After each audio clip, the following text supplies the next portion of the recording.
12. A Weedless World. Several days into my first meditation retreat, I was taking a walk in the woods when I encountered an old enemy. Its name is Plantago major, and it is commonly known as the plantain weed. Years earlier, when I lived in Washington, D.C., my lawn had been afflicted by this weed, and I spent many hours battling it, most of them just pulling it out of the ground.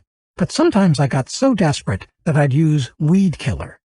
I like to think that I'm not the kind of person who would devote much time to loathing forms of foliage, but I have to admit that my attitude toward this plant was in some sense one of hostility.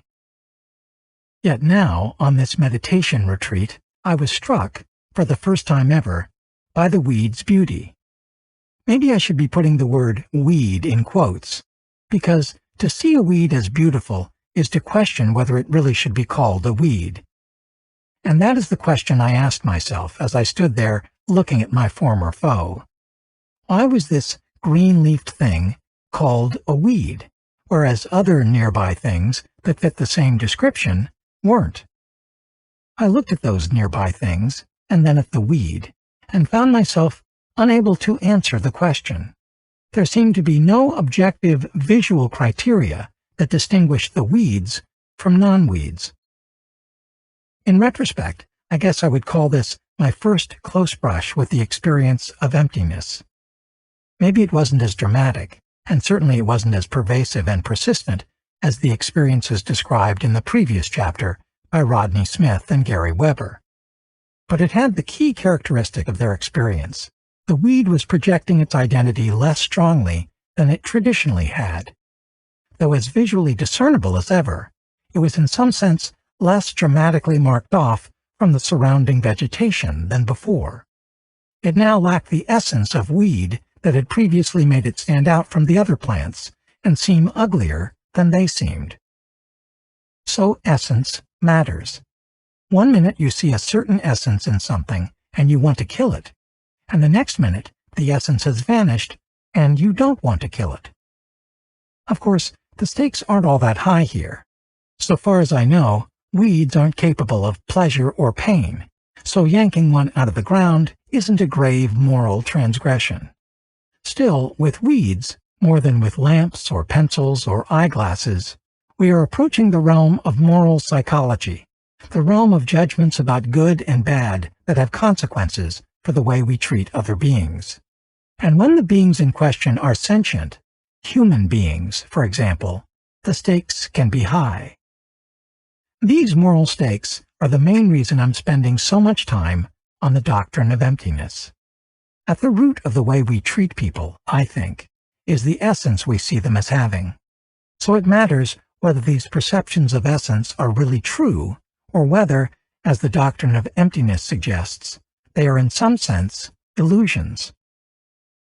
From a Darwinian standpoint, the reason people attribute essence to other people is the same reason they attribute essence to things in general.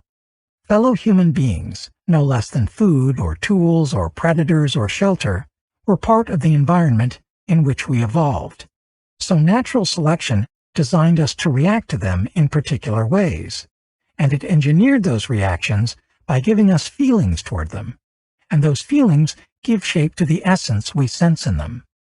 But fellow human beings were a more complicated part of our environment than, say, shelter or tools, and they were a very, very important part. So it stands to reason that we would possess specialized mental machinery for sizing people up and then assigning them an essence.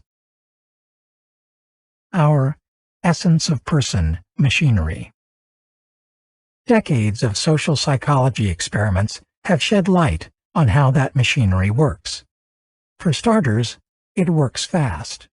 We start sizing people up the moment we first encounter them, and in some cases, we can do a good job on the basis of little evidence. For example, if you show people a short videotape of someone talking or engaging in social interaction, and then ask them to assess something about the person, her professional competence, for example, or her status, the assessments match up pretty well with more objective measurements. That holds true even when there's no audio, so that all the cues are nonverbal. And a judgment rendered after 30 seconds is almost as likely to be accurate as a judgment rendered after 5 minutes.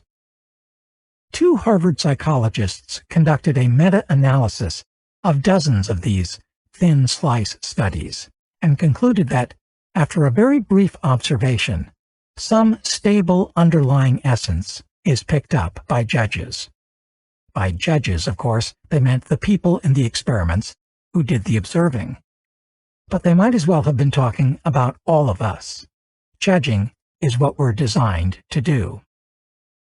Our judgments can rest on evidence that may seem laughably superficial. For example, people considered attractive are more likely to be rated as competent.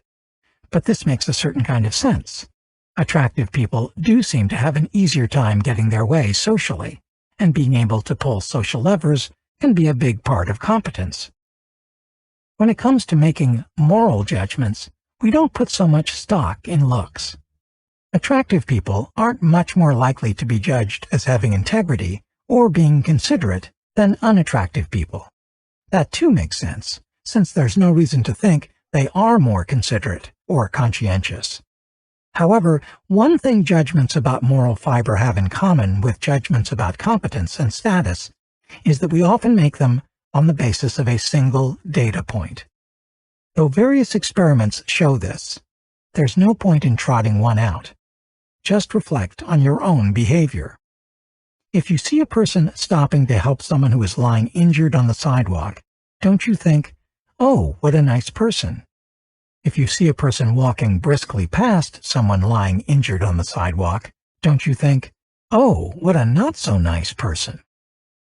I know what you're thinking, but people who stop to help the needy are nice, and people who walk briskly past them aren't nice. Actually, you're wrong.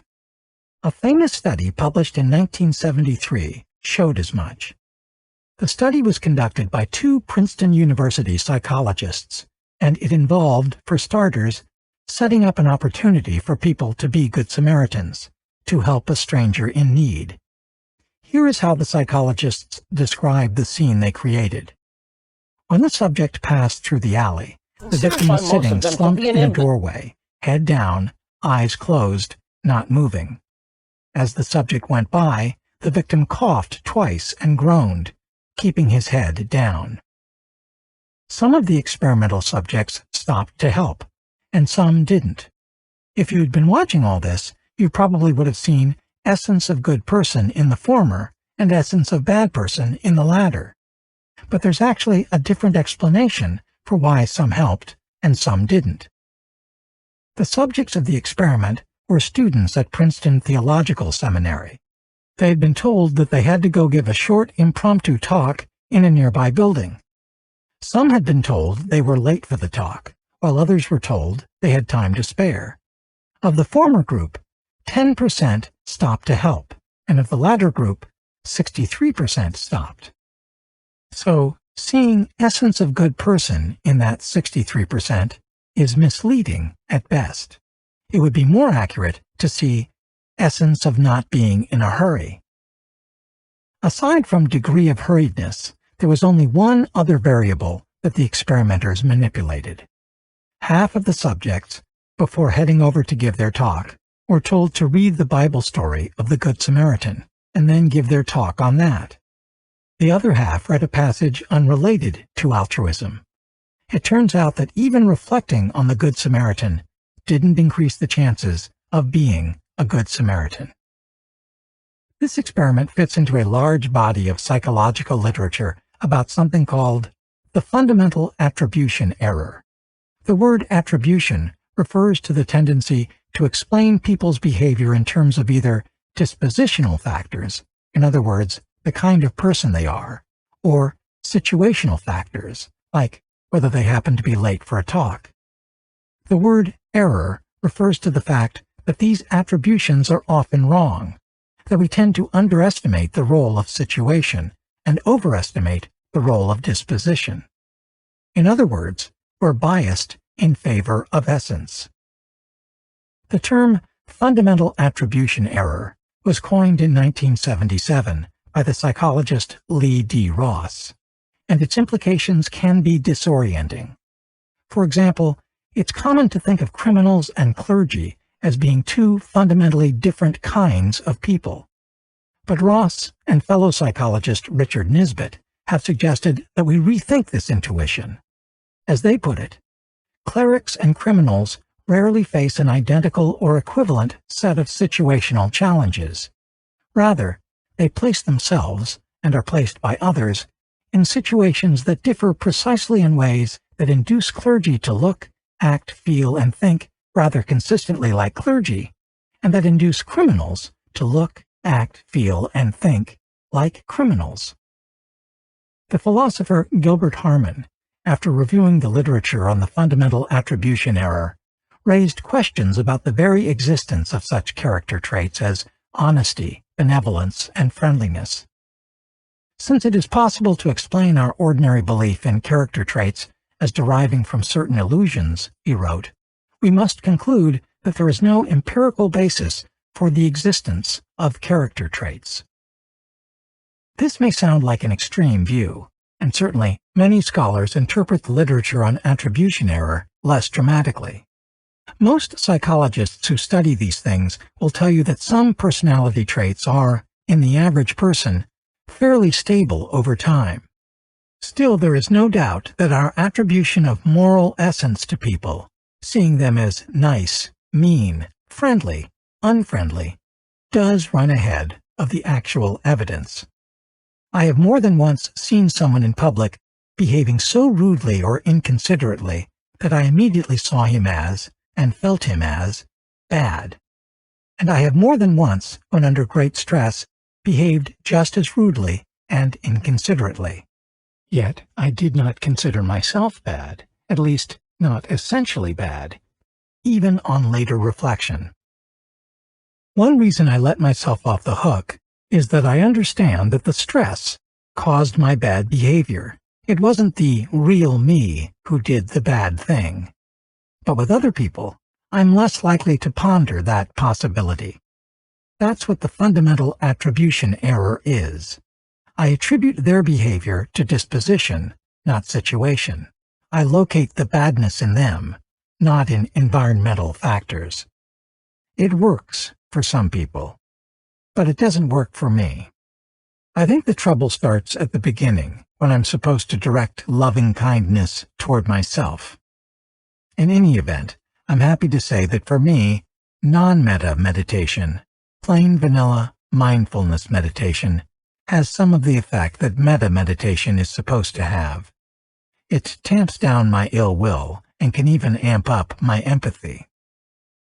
In fact, once during a meditation retreat, after nearly a week of extensive mindfulness meditation, I thought about the person who was among my 2 or 3 most bitter enemies in the whole world, a former colleague of mine, let's call him Larry, whom I never found very collegial, to say the least. Normally, if I see Larry, or even think of him, I perceive a kind of bad vibe aura, essence of Larry, you might call it. But on that retreat, I started to think about him without that aura. I saw his most obnoxious behaviors, or at least the behaviors I find most obnoxious, as manifestations of insecurity. I vividly imagined him as the gangly, unathletic adolescent he likely was, imagined him not getting any respect on the playground, trying to find his identity, and finally settling on an identity that, as it happens, has rubbed me the wrong way. And for that moment, I felt a kind of compassion for him. What I didn't feel was essence. At least, I didn't perceive the essence of Larry that I had always perceived before. And I think this was the key. Breaking down the old essence of Larry allowed me to then conceive a new version of Larry that was closer to the truth. The 13th century Sufi poet Rumi is said to have written, "Your task is not to seek for love, but merely to seek and find all the barriers within yourself that you have built against it." It turns out there's some question as to whether Rumi did write that, but anyway, if he did, I think he was onto something. To be sure, it would be an exaggeration to say that knocking down the barrier I faced, namely the essence of Larry that my mind had painstakingly constructed over the years, led me to love Larry. Still, I did feel for a moment some measure of the kind of empathy a parent feels when viewing a young son or daughter trying and failing to fit in socially. Of course, that feeling passed. But I think there was a lasting impact.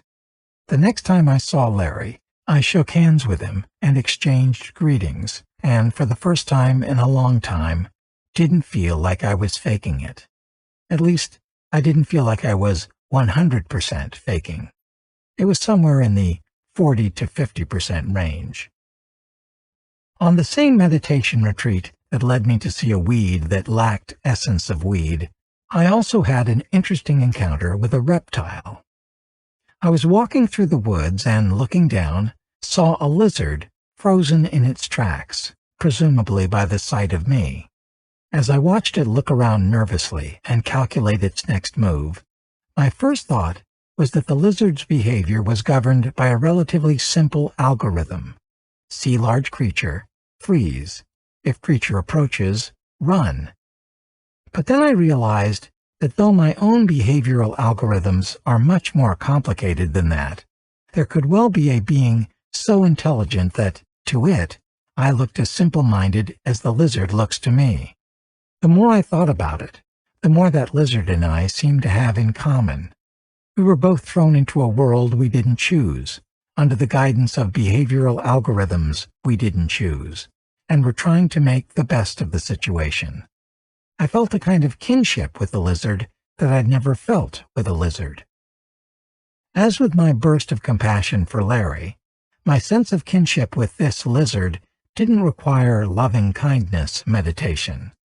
Mindfulness meditation itself, practiced diligently, tends to expand your understanding of other organisms, and I mean understanding, not just in the mushy sense of peace, love, and understanding, but also, in fact mainly, in the sense of having a clearer comprehension of the organism. I was looking at that lizard the way a visitor from Mars might look at it, with interest and curiosity, and fewer distorting preconceptions than I normally bring to such things. I think the reason I could look at that lizard with so little in the way of preconceptions is because I didn't see essence of lizard, or at least didn't see as much of it as I usually see. In fact, you might say that not seeing essence and not having preconceptions are one and the same, because the essence we perceive in things is a preconception about them that has been programmed into our brain. These preconceptions typically get us to react to things in ways that are in some sense expedient, but not necessarily in ways that involve a true understanding of them. Expediency has its virtues, of course. It can be expedient, in a good way, to know that your spouse is your spouse.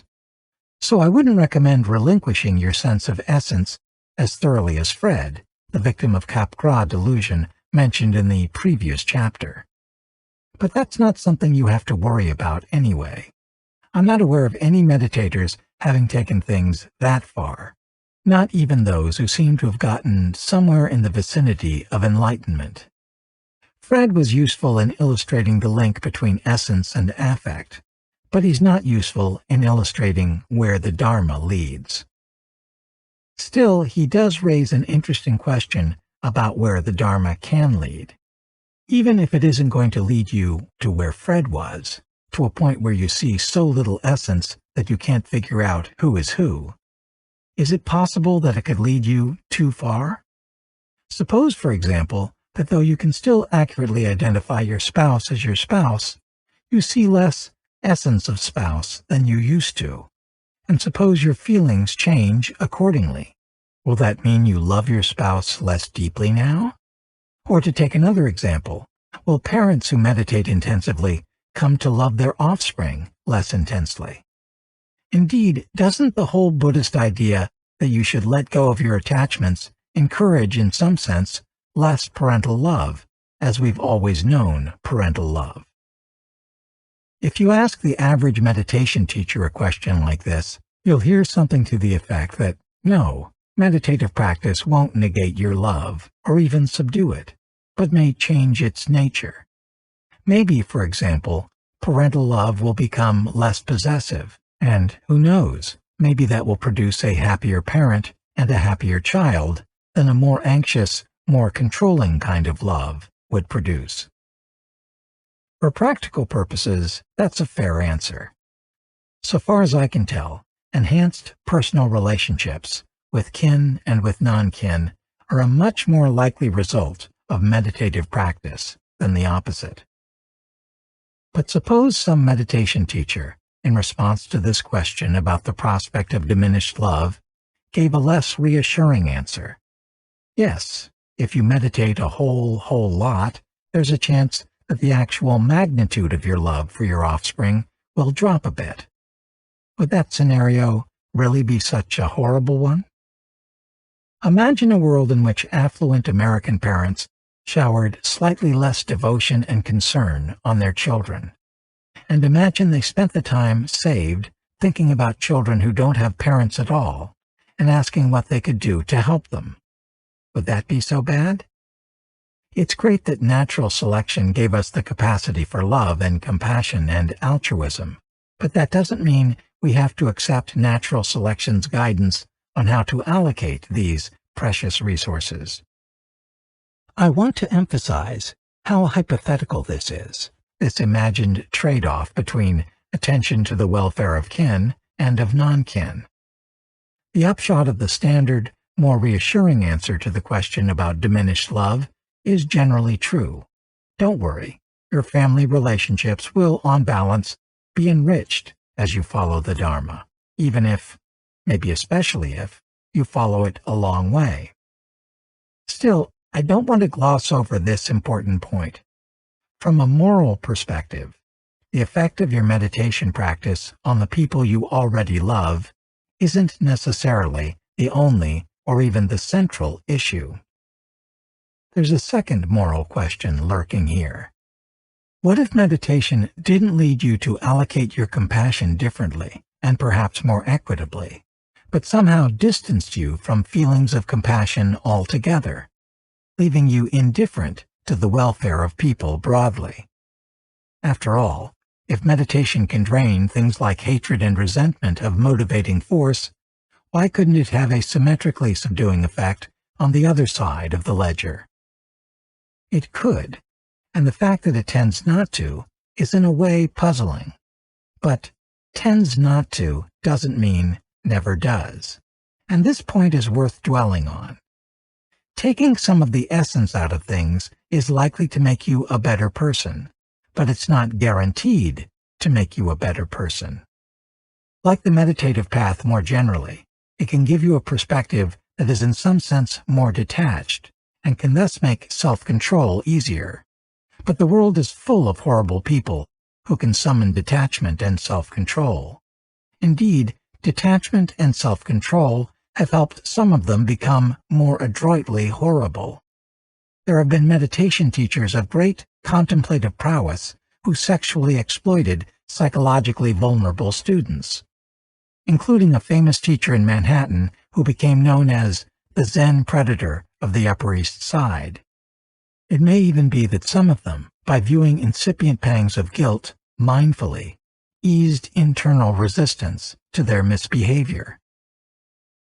The two-edged nature of meditative mastery underscores the value of supplementing Buddhist meditation with moral instruction. That's not exactly an original insight on my part. When the Buddha laid out the path to liberation, the eightfold path that is unveiled in the last of the Four Noble Truths, moral precepts occupied a big place in it.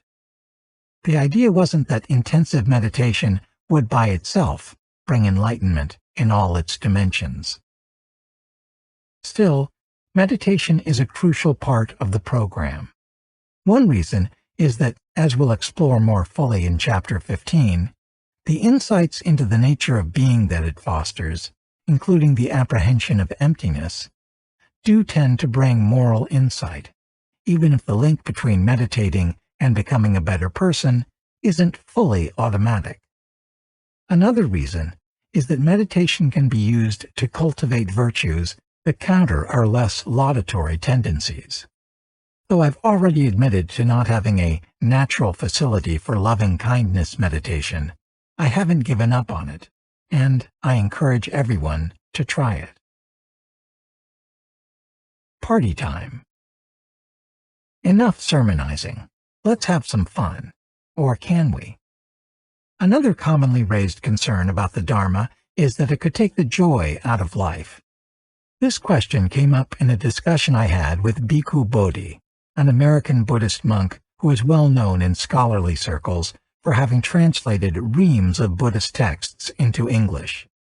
He is an exceedingly friendly man with a shaved head, one of the largest smiles I've ever seen, and a pronounced tendency to use it, often in the course of laughing. One of my daughters, after watching a video of my interview with him, said, "I want him to be my uncle." During that interview, I was, as is my wont, trying to get some first-hand corroboration for my pet theory that seeing emptiness, in other words, not seeing essence, consists largely of feeling less intensely toward things. I started by saying, when we bring interpretation to something, and thereby attribute essence to it, some of that interpretation involves how we feel about it. So my enemy is a bad person. My home is a warm, cozy place. Part of the essence I'm attributing to things is coming from my feelings, right? He said, exactly. I then babbled a little about how, if you're seriously pursuing liberation and trying to divorce yourself from the cravings and aversions that most of us have, then naturally things in the world wouldn't have strong emotional connotations, and that might be part of your perception that they lack essence. This time, his assent didn't come so readily. After a long pause, he said, "If one takes that too literally, one might come away with the idea that the ultimate aim of Buddhism is to become a completely unemotional, emotionally flat, emotionally deprived automaton."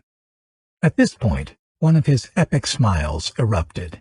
He started laughing as he said, "As my mother used to say, as far as I'm concerned, between an enlightened Buddhist and a vegetable, there's no difference."